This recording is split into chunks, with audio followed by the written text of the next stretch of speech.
नमस्कार, बहुत स्वागत है आपका। मिथुन राशि। मिथुन राशि वालों, 28 नवंबर को शनिदेव मार्गी होने जा रहे हैं। जुलाई से ही वो चल रहे थे वक्री अवस्था में। हालांकि 29 मार्च को ही शनिदेव मिथुन राशि के दसम भाव यानी कि मीन राशि में आ चुके हैं और शनिदेव 29 मार्च के बाद 13 जुलाई को वक्री अवस्था में आए थे और अभी वर्तमान में वक्री चल रहे हैं, लेकिन 28 नवंबर को वो एक बार फिर से मार्गी हो जाएंगे। तो शनिदेव इस महीने की 28 तारीख को मार्गी होंगे और मीन राशि में ही शनिदेव बैठे हैं और शनिदेव पूरे 30 साल के बाद मीन राशि में आए हैं, यानी आपके दसम भाव में। और अगले 2 साल तक, हालांकि ये 2.5 साल का चक्र होता है, तो करीब करीब 6 महीने हो चुके हैं, तो 2 साल और मीन राशि में रहेंगे, यानी आपके दसम भाव में। तो शनिदेव का मीन राशि में यानी आपके दसम भाव में गोचर करना आपके जीवन में बड़ा बदलाव ला सकता है।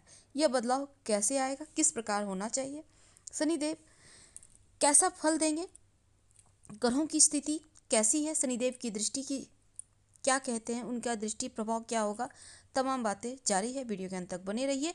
और ये प्रेडिक्शन चंद्र राशि पर आधारित है। वीडियो पसंद आएगा तब लाइक कीजिएगा, सब्सक्राइब कीजिएगा चैनल को और कमेंट में हर हर महादेव जरूर लिखिएगा। तो मिथुन राशि वालों, देखिए, खास बात यह है कि वर्तमान में शनिदेव की जो अगर आपकी कुंडली में दशा अंतर्दशा चल रही है तो ये गोचर विशेष प्रभावी रहेगा। शनिदेव दसम भाव में अगले 2 साल और रहेंगे, तो इनका रिजल्ट क्या होगा। देखिए, शनिदेव जो है ना, कर्म के देव हैं। शनिदेव ग्रहों में सबसे बड़े हैं, सबसे धीमी गति से चलते हैं और शनिदेव एक राशि में लगभग 2.5 से 3 साल रहते हैं। 12 राशियां हैं और पूरे चक्र को कंप्लीट करने में 30 साल का वक्त लगता है। इसलिए कहा कि मीन राशि में अब 30 साल के बाद ही वो आएंगे और ये 30 साल के बाद आए हैं। तो देखिए, 30 वर्षों के बाद दोबारा जब मीन राशि में शनिदेव आए हैं या आएंगे, लेकिन अभी वर्तमान की बात करें तो इनकी गति भी थोड़ी धीमी मानी जाती है। शनिदेव को देखिए, अगर ये समझ लें कि शनिदेव बहुत मंद गति से चलने वाले ग्रह हैं, धीरे धीरे चलते हैं, स्नेह स्नेह चलते हैं और स्नेह स्नेह फल भी देते हैं। एकदम से आपको परेशान नहीं करते, धीरे धीरे स्थिति बाय स्थिति बढ़ती है और फिर चीज़ें आपको मिलने लगती है। तो दसम भाव आपका करियर का है। अगले जो 2.5 साल का वक्त है, करियर, व्यापार के मामलों में, नौकरी के मामलों में आपको बड़ा बदलाव देखने को मिलेगा। शनिदेव इस समय गुरु का आशीर्वाद है, क्योंकि देवगुरु बृहस्पति उच्च दृष्टि से उच्च राशि में बैठकर शनिदेव पर नवी दृष्टि जमाए बैठे हैं। वैसे तो देवगुरु बृहस्पति मिथुन राशि में ही चल रहे हैं, लेकिन अभी वो कर्क राशि में है और आपके धन भाव में वहां से बैठकर दसम भाव पर दृष्टि डाले हुए हैं। तो देवगुरु बृहस्पति आपकी राशि से द्वितीय भाव में है और उच्च राशि में है। गुरु की उच्च राशि मानी जाती है कर्क राशि। तो गुरु की नवी दृष्टि शनिदेव के ऊपर है, कर्म स्थान में बैठे हुए हैं और शनिदेव पर सबसे बड़ी बात यह है कि शनिदेव इसमें गुरु की ही राशि मीन राशि में है और गुरु के ही नक्षत्र में है, तो गुरु से ही दृष्टि भी है। तो ऐसे में गुरु का पूरा आशीर्वाद शनिदेव के ऊपर है और शनिदेव से अगर आप इस समय शुभ फल लेना चाहते हैं तो आपको सबसे ज़्यादा पॉजिटिव रिजल्ट इसी वक्त मिलेगा। तो कह सकते हैं कि आपको शनिदेव का आशीर्वाद के साथ देवगुरु का आशीर्वाद भी मिल रहा है। और दसम भाव में शनिदेव, तो देखिए, दसम भाव में शनिदेव 30 साल के बाद आए हैं, तो व्यापार, करियर और नौकरी में बड़ा बदलाव तो होगा। बदलाव को स्वीकार कीजिए, क्योंकि ये बदलाव आपके लिए बिल्कुल आपके पक्ष में होने जा रहा है। भले ही धीमी गति से चले, धीरे धीरे आपके लाइफ में चेंजिंग आए, तो आपको लगे फटाफट क्यों नहीं हो रहा है, पर आप धैर्य रखें। दसम भाव में जब शनिदेव आते हैं ना, गोचर में हो या आपकी कुंडली में, दसम भाव में शनिदेव का रहना यानी लंबे समय तक या लंबे समय के लिए आपके नौकरी व्यापार में तरक्की देंगे, लाभ देंगे। और ये ऐसा क्षेत्र है ना कि नौकरी करेंगे तो ज़्यादा सफलता मिलेगी। बिजनेस करते हैं तो बिजनेस में प्रोग्रेस के लिए, सफलता के लिए अच्छा है।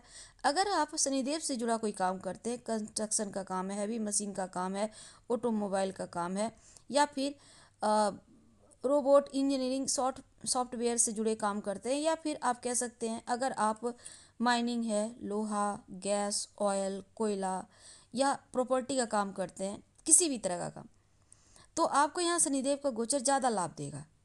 तो कह सकते हैं बड़ा बदलाव इन मामलों में होगा। अगर प्रॉपर्टी डीलिंग का भी काम करते हैं उसमें भी लाभ होगा। ठीक है, तो धीरे धीरे ही सही पर आपको सफलता देगा। निरंतर बस आपको परिश्रम करना होगा, क्योंकि बिना मेहनत के तो शनिदेव कभी किसी को देते ही नहीं। तो चुप रहकर, शांत रहकर, अपने काम पर ध्यान देकर आप बस मेहनत कीजिए और शनिदेव के आशीर्वाद से आपको सब मिलेगा। लेकिन अब देखिए कि सरकारी क्षेत्र से लाभ, सरकार के माध्यम से लाभ, खासकर अगर आप सरकार से जुड़ा कोई कॉन्ट्रैक्ट लेना चाहते हैं, सरकारी नौकरी के लिए तैयारी कर रहे हैं, तो विशेष लाभ होगा। बड़ा पद मिलता है यहाँ दिखेगा, और कह सकते हैं कि नौकरी में आपको तरक्की, पदोन्नति होने के योग है या जॉब प्राप्ति के योग बनेंगे।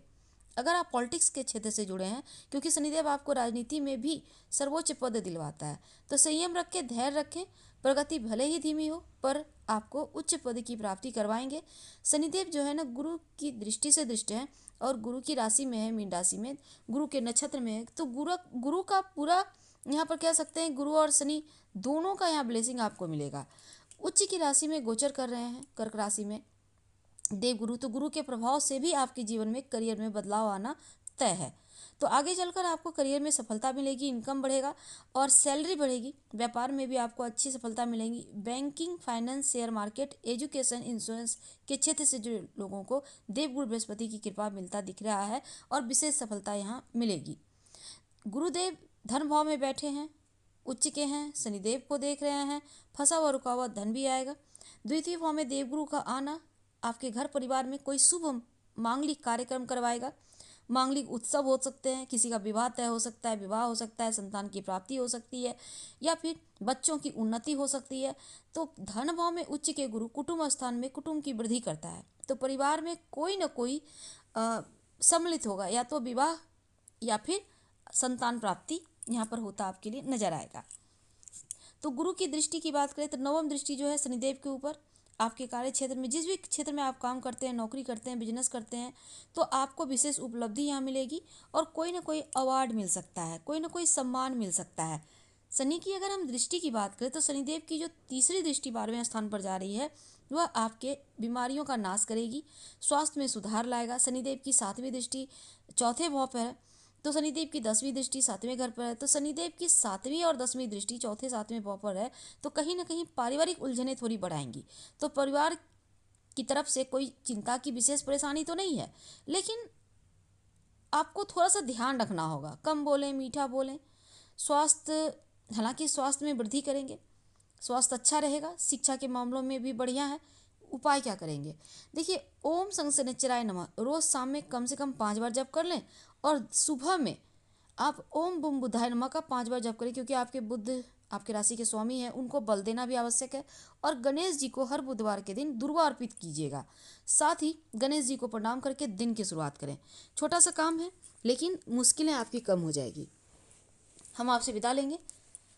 और आपके घर में अगर कोई बच्चा है मिथुन राशि का, तो उनको हनुमान चालीसा का पाठ करने का अभ्यास करवा दें, रोज पढ़ेगा, शनिदेव उनको कभी परेशान नहीं करेंगे। जानकारी अच्छी लगे तब लाइक कर सब्सक्राइब कीजिएगा, अपनों से शेयर कीजिएगा और कमेंट में हर हर महादेव जरूर लिखिएगा। धन्यवाद, हम फिर मिलेंगे।